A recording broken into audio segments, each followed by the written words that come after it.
Leitura da evocação do Senhor Samuel Filipe, que se encontra no capítulo 2, Espíritos Felizes, da segunda parte do livro O Céu e o Inferno, de Allan Kardec. Samuel Filipe era um homem de bem na acepção da palavra. Ninguém se lembrava de tê-lo visto fazer uma má ação, nem de ter voluntariamente feito mal a quem quer que seja. De um devotamento sem limites com os amigos, dava a segurança de estar sempre pronto, quando se tratava de prestar algum serviço, mesmo que à custa de seus interesses. Esforço, cansaço, sacrifício, nada o impedia de ser útil e o fazia naturalmente, sem ostentação, surpreendendo-se quando lhe era atribuído algum mérito. Nunca atacou os que lhe faziam algum mal e os tratava de tal forma que parecia que lhes tinham feito um bem. Quando tinha algum problema com pessoas ingratas, pensava: não é a mim que preciso lamentar, mas a eles mesmos. Embora muito inteligente e dotado de espírito natural, sua vida, de muito trabalho, tinha sido obscura e cheia de rudes provas. Era uma dessas naturezas de elite que florescem na sombra, com que o mundo não se importa muito e cujo brilho não reflete sobre a terra. Pelos conhecimentos do Espiritismo, tinha uma fé ardente na vida futura e uma grande resignação com os males da vida terrena. Morreu em dezembro de 1862, com 50 anos, depois de uma dolorosa doença, sinceramente pranteado por sua família e por alguns amigos. Foi evocado várias vezes após a morte. O Senhor tem uma lembrança clara de seus últimos momentos na terra? Perfeitamente. A lembrança me vem aos poucos, porque naquele momento eu estava ainda confuso.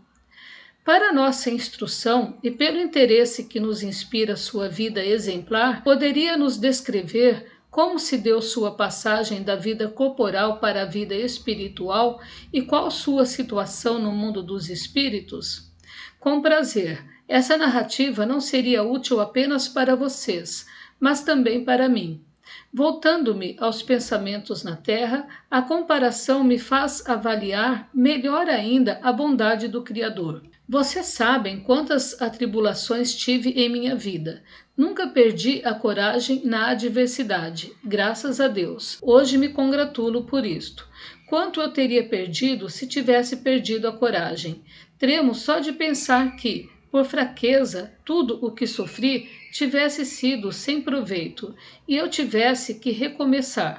Meus amigos, possam vocês acreditar nesta verdade, porque disto depende sua felicidade futura.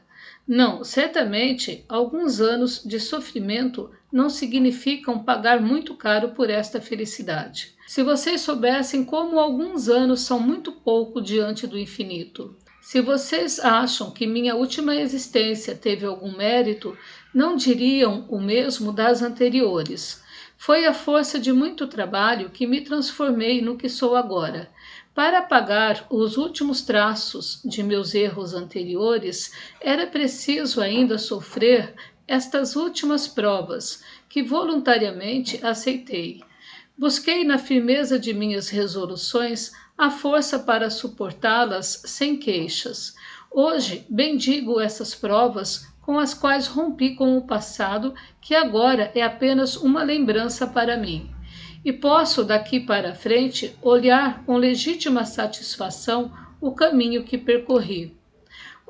Vocês que me fizeram sofrer na terra, que foram duros e mal intencionados comigo, que me humilharam e me cobriram de amargura, vocês cuja maldade muitas vezes me levaram às piores privações, não somente os perdoo, como agradeço.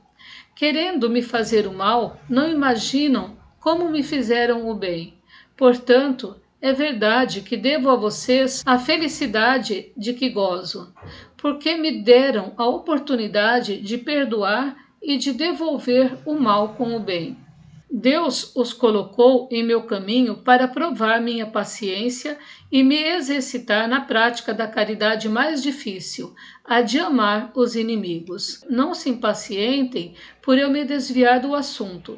Já chego ao que vocês perguntaram. Embora sofrendo cruelmente em minha última doença, não tive qualquer agonia. A morte veio como um sono, sem luta, sem traumas. Não tendo medo do futuro, eu não estava agarrado à vida. Em consequência, não tive que me debater com os últimos apertos.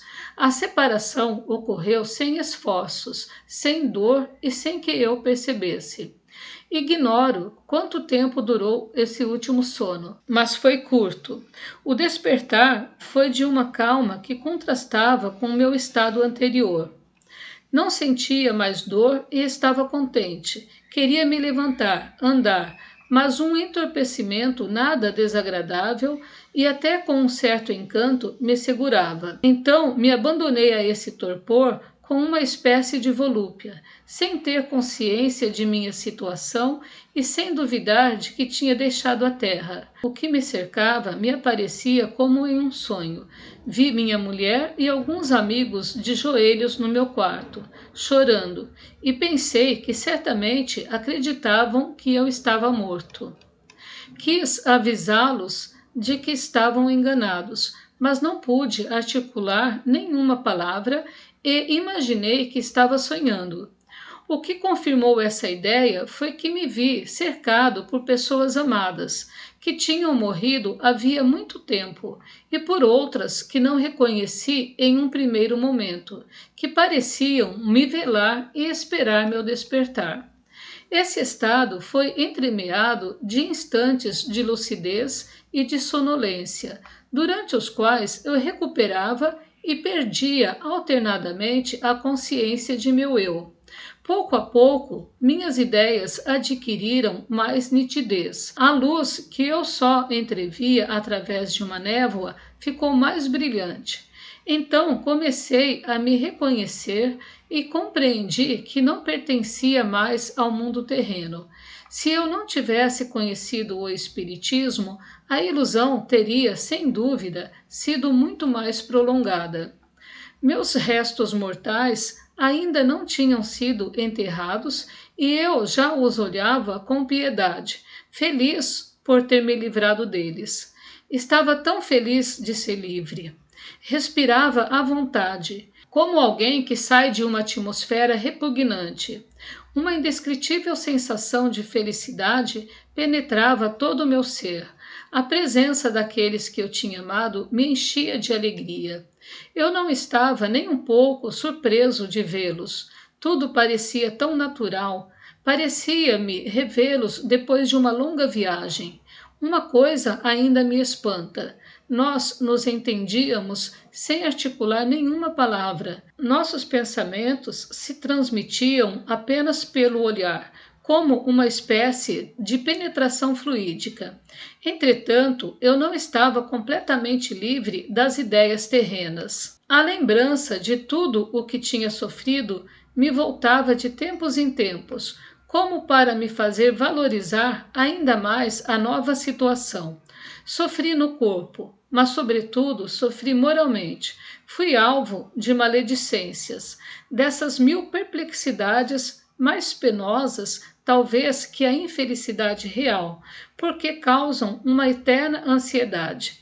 A impressão desse sofrimento não estava completamente apagada, e às vezes me perguntava se realmente eu tinha me libertado de tudo.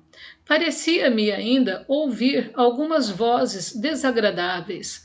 Receava as dificuldades que tantas vezes me atormentaram, e contra minha vontade eu tremia. Eu me tocava, por assim dizer, para ter certeza de que não estava sonhando. Quando tive certeza de que tudo aquilo tinha acabado, parecia que me tinha sido tirado um peso enorme. Então é verdade, pensava, que enfim estou livre de todas as preocupações que foram o tormento de minha vida, e dava graças a Deus. Estava como um pobre que de repente recebe uma grande fortuna e durante algum tempo duvida da realidade e sente medo da necessidade. Ah, se os homens compreendessem a vida futura, que força, que coragem esta convicção lhes daria diante da adversidade. O que não fariam enquanto estão na terra para assegurar a felicidade que Deus reserva a seus filhos que são obedientes à sua lei? Veriam que todas as alegrias que vivenciam não são nada perto daquelas que negligenciam. Esse mundo tão novo para o Senhor, perto do qual o nosso é quase nada, os inúmeros amigos que encontrou fizeram-no esquecer de sua família e dos amigos na terra? Se eu os tivesse esquecido, seria indigno da felicidade que tenho. Deus pune e não recompensa o egoísmo. O mundo em que estou pode me fazer ignorar a terra, mas não os espíritos que aí estão encarnados.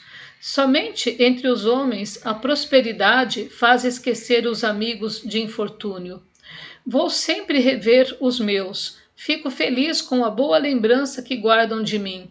Eles me atraem com o pensamento. Ouço suas conversas, gozo suas alegrias.